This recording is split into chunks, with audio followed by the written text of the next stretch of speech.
From sprawling historic hotels whose halls are supposedly stalked by the dead after dark, to popular house museums where local legend tells the ghosts of former owners still linger, are you ready to brave our second list of picks for some of the most chillingly haunted places in Washington, D.C.? Number 5. The National Building Museum. The National Building Museum, located off of F Street Northwest in Washington, D.C., is a popular educational venue focused on the interpretation of the histories and understanding of various architectures, pieces of engineering, landscape architectures, constructs, plans, designs, and more. Historically, in 1887, our current National Building Museum structure was completed at what was, at the time, called the Pension Bureau Building, which was designed under U.S. Army Quartermaster General Montgomery C. Meigs. Until the 1960s, the campus would be utilized to house government offices, after which it would fall into disrepair. And in 1967, amidst mounting pressure from those wishing to conserve the site, prominent architect Clothiel Woodard Smith's report that the building should house a building art museum was commissioned. In 1969, the property would be honored on the National Register of Historic Places. In 1980, the National Building Museum would officially open its doors, and in 1997, the building site's name was formally altered. The National Building Museum remains open into the present, offering a range of exhibits, all manner of annual events and programs, and, according to local legends, some pretty chilling paranormal activity, with both staff and museum goers reporting disembodied voices and footsteps heard from vacant spaces, objects sighted moving on their own or floating in midair, odd thumping, knocking, and scratching noises heard from within various walls, and encounters with an ominous woman in white who's usually sighted drifting eerily about after dark. One popular story surrounding the museum tells that the swirling patterns in its Corinthian columns, which are brick and plaster painted as black onyx, often warp to form the silhouettes of those who have held strong ties to the building in lives since past. Lastly, through the 1940s, a reputable night watchman documented both observing a man on horseback riding through the upper floors, where mounts were formerly quartered through the Civil War, and also the encountering of an entity believed to belong to stenographer James Tanner, who took testimonies preceding the assassination of President Abraham Lincoln. Number 4. The Hay Adams. The Hay Adams, located off of 16th Street Northwest in Washington, D.C., is a notable hotel and a contributing property to both the Lafayette Square and 16th Street historic districts. Its prestigious bounds are honored as a member of the Historic Hotels of America. Historically, the Hay Adams sits on grounds that were initially occupied by the 1885 homes of John Hay and Henry Adams, from which the establishment derives its name. In 1927, the whole of the expanse would be purchased under Henry Wardman, who would raze the old abodes to the ground in order to make way for the construction of a 138-room lodging. And in 1928, this new hotel would open as the Hay Adams House. Unfortunately, Wardman wouldn't be allowed to enjoy his creation for long, as in 1932 he would default on his loan arrangement and his business would be sold at public auction to the Washington Loan and Trust Company. Later the same year, the property would be acquired by hotel magnate Julius Menger, who would re-establish the site as the Menger Hay Adams Hotel, and after which he would convert the old structure into a transient lodging, with fully remodeled guest rooms and central air cooling. In 1973, the Menger family would sell the hotel to Washington developer Sheldon Magazine, after which it was re-established once more as the Hay Adams, and over the years, the site would change hands a number of times, before its 2006 purchase under the B.F. Saul Company. The Hay Adams remains open into the present, offering an assortment of luxurious accommodations, lavish on-site dining options, and ample event space for weddings, receptions, and more. Rather tragically, this weathered lodging is believed to be haunted by the restless spirit of Marion, or more affectionately Clover Hooper Adams, wife to George Adams, who took her own life on site in 1885, before the hotel was ever constructed. Her spirit has been heard shuffling about, always from just out of sight, and leaves in its wake the pleasant smell of almonds, which, incidentally, is the scent potassium cyanide emits, and also the deadly darkroom chemical that Clover ingested on the night she chose to end it all. Also believed to be a result of her spirit and reported across the property are accounts of locked doors unlocking inexplicably, instances of radios acting on their own accord, objects spied moving about by themselves, orbs visible to the naked eye, extreme cold spots, and the perturbing disembodied sounds of a woman's pained wails. Number 3. Washington National Cathedral.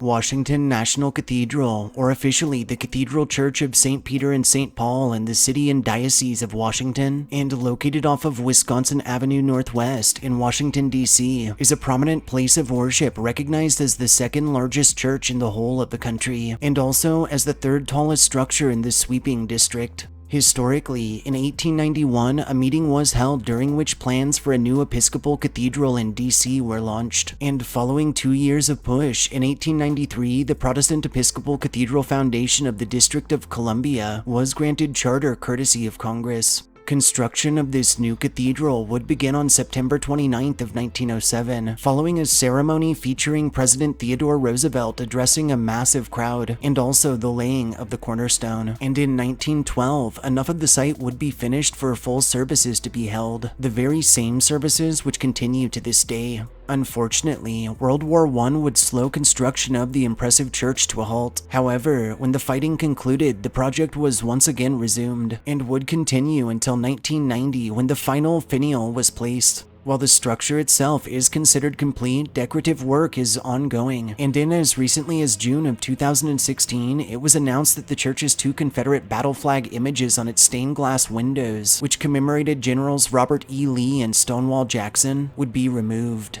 Washington National Cathedral remains open into the present, offering daily worship services alongside a range of events, tours, and programs for all ages and situations. Unlike many of the other haunts we've featured on our channel, supernatural activity and presences encountered at Washington National are thought to be peaceful, or in some cases, even friendly in nature, and those who frequent its bounds have reported doors that open and close briskly, as if someone unseen is passing through them, objects sighted moving around on their own, instances of candles extinguishing or even igniting inexplicably, and disembodied voices and footsteps heard from empty rooms. Upon his passing, former President Woodrow Wilson was buried at Washington National, and to date, many have told of encounters with a ghost bearing his likeness that taps its cane against various walls as it makes its way across the expanse. While Wilson is the only president interred on site, Washington National has also hosted the funerals of Eisenhower, Reagan, Ford, and most recently of George H.W. Bush, and countless are the tales of encounters with entities bearing their likenesses, who linger only for moments before fading away.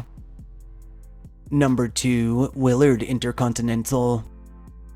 Willard Intercontinental, or officially Intercontinental the Willard, Washington, D.C., and located off of Pennsylvania Avenue Northwest in downtown D.C., is a luxury lodging and icon to the district that's often more affectionately referred to as the residence of the presidents, due to the facts that it has accommodated a range of U.S. presidents, foreign dignitaries, celebrities, and other names of prominence, and has also played host to a number of significant historical events over its years in operation. Historically, the first buildings to exist on lands now holding Willard were a grouping of 6 small abodes that were constructed in 1816 under Colonel John Taylor, and in turn, these structures would be leased to Joshua Tennyson, who would utilize the expanse on which to establish Tennyson's Hotel. Though its leaseholder and title would change a number of times, over the following 3 decades, the lodging would serve the district faithfully. However, towards the end of its run, by 1847, the structure itself had fallen into disrepair, and Colonel Taylor's son, Benjamin Ogle Taylor, would desperately search for a tenant to fill the property while maintaining its grandeur alongside a profitable business.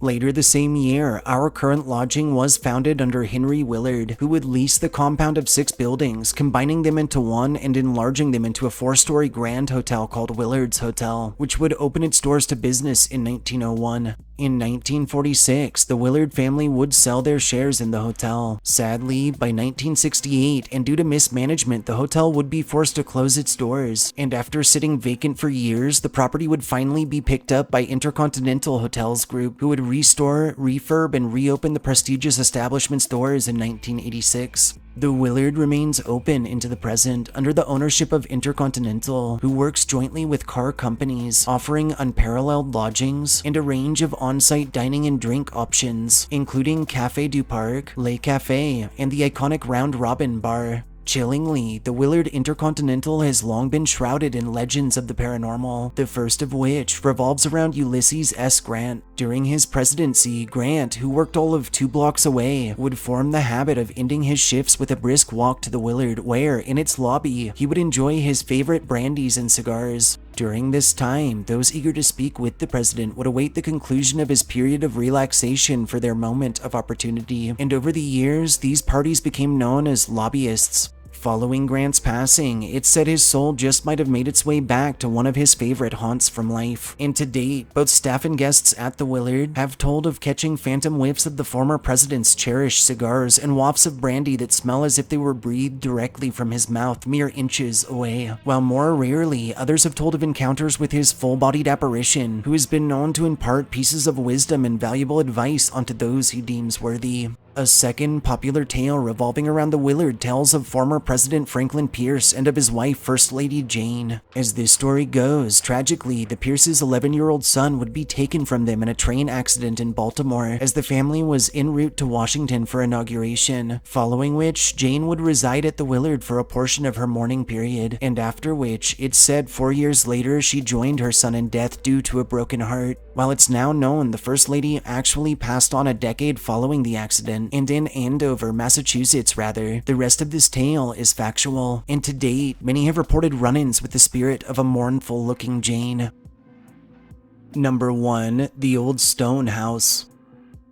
The Old Stone House, located off of M Street Northwest in Washington, D.C., is a historic museum abode recognized for acting as the district's oldest unaltered structure, and also as its last pre-revolutionary colonial building to still rest on original foundations. Historically, in 1764, the lot holding our current Old Stone House structure was purchased under Christopher and Rachel Lehman, after which they would construct a humble one-room abode on site, and following Christopher's unexpected death in 1765, in 1767 Rachel would remarry and would sell their former residence to one Cassandra Chu. From 1767 to 1777, Cassandra would heavily modify the home, adding a kitchen and a second floor, and following her passing in 1807, she would bequeath what was then known as the Lehman residence to one of her daughters, Mary Smith Brumley, who would become the first to operate a business from within its bounds, and after which the site would remain in Chu family hands until 1875. Over the years, the property would host various endeavors, including the likes of a hat shop, of a tailor, of a locksmith, of a clockmaker, of roofers' offices, and of painters' offices, and by 1953, it would be a car dealership with its once breathtaking backyard utilized as a parking lot. Later the same year, the National Park Service would purchase the aged abode and would set to work on a series of renovations. By 1960, it would be open to the public as part of the George Washington Memorial Parkway, and through the 1980s, stewardship of the Old Stone House was passed to the Rock Creek Park Administration. The Old Stone House remains open as a museum into the present, offering a wealth of educational materials pertaining to life in DC through the 18th century, alongside a plethora of tours and annual events. Over its lengthy existence, local stories passed through generations would begin to suggest this aged domicile might still harbor the spirits of its past owners, and of various parties connected to its bounds in lives since past. And those who have frequented the expanse have reported extreme cold spots in the heat of summer, a strange sense of impending dread, and disembodied grunts, groans, growls, and whispers heard emanating from vacant spaces or rooms. Several informal investigations have yielded high EMF levels, chilling EVPs, and inexplicable battery death in well-maintained equipment, while those who have braved the third floor have told of run-ins with various entities, including with the likes of a spectral woman in a brown dress, with the phantom of a blonde man in a blue jacket, and with a ghostly woman who appears in the rocking chair. One more commonly encountered presence on site is that of a male entity that's since been dubbed George, who it's rumored was either a cruel man in life or a murderer who absolutely hated women. George has been known to leave bruises, bite marks, and scratches on unsuspecting visitors, has choked several guests, and even purportedly shanked one man, and has also been known to launch terrifying full-scale attacks on any female individuals who dare enter his former third-floor living quarters. Also reported across Old Stone House grounds are run-ins with the entities of two men in colonial-era clothing, with the apparition of a little girl who's often spied running up and down the stairs, with the ghost of a little boy dubbed Joey who favors the third floor, and with an ethereal carpenter or craftsman who it's suspected might just be the soul of Christopher Lehman himself, a perfectionist in life whose spirit it's suspected will never truly be completely satisfied with his beloved creation. Lastly, the disembodied sounds of children laughing and playing have been heard about. Pale faces have been sighted peering from darkened windows at night. Translucent women in old-fashioned garb have been observed cooking in the kitchen, and a mysterious lady with a lantern has been spied roaming the grounds at just after sundown. Taking its fascinating history into account and coupling it with such an impressive range of chilling hauntings and associated local legends, we felt the Old Stone House was the perfect choice as this list's most haunted place in Washington, D.C.